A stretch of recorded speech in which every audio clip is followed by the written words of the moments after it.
Have you ever felt that you were capable of more, but something was holding you back? For me, that something was English. I had the skills. I had the experience. I had the ambition. But I didn't have the language to express myself confidently. Today, I want to share a story about how learning English completely changed my career, not overnight, not magically, but step by step. At the beginning of my career, I worked hard like everyone else. I did my job well, and my managers noticed my dedication. But when it came to meetings, presentations, or speaking with international clients, I stayed quiet. Not because I had nothing to say, but because I was afraid to say it in English. I worried about my accent. I worried about making mistakes. I worried that people would not understand me. So I stayed silent.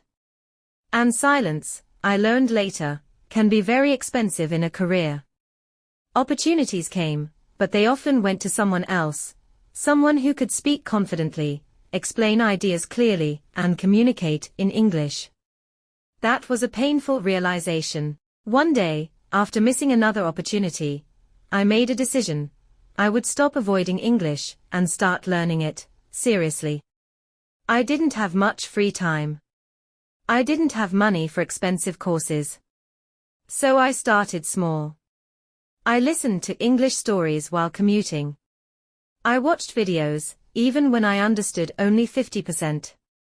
I learned new words every day and used them, even when it felt uncomfortable. At first, progress was slow. Very slow. But something important happened. My fear started to shrink. I began speaking English in meetings, even with mistakes. I asked questions. I shared ideas. And guess what? People didn't laugh. They didn't judge. They listened.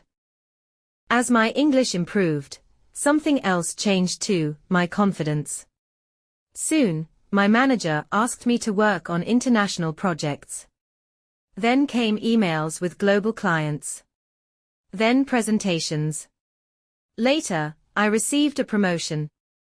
Not because my English was perfect, but because it was good enough to connect, explain, and lead. Learning English didn't just change my language skills. It changed how people saw me at work. And more importantly, it changed how I saw myself. English became a bridge to better jobs, better conversations, and a bigger world. If you're learning English right now, and sometimes you feel tired, slow, or frustrated, I want you to remember this. You're not just learning a language. You're building a future. Every new word is a step forward. Every mistake is proof that you're trying. And every day you continue, you're changing your own story. If this story helped you or inspired you, please like this video. It really supports the channel. And subscribe if you want to keep learning English through stories. Thank you for listening and see you next time.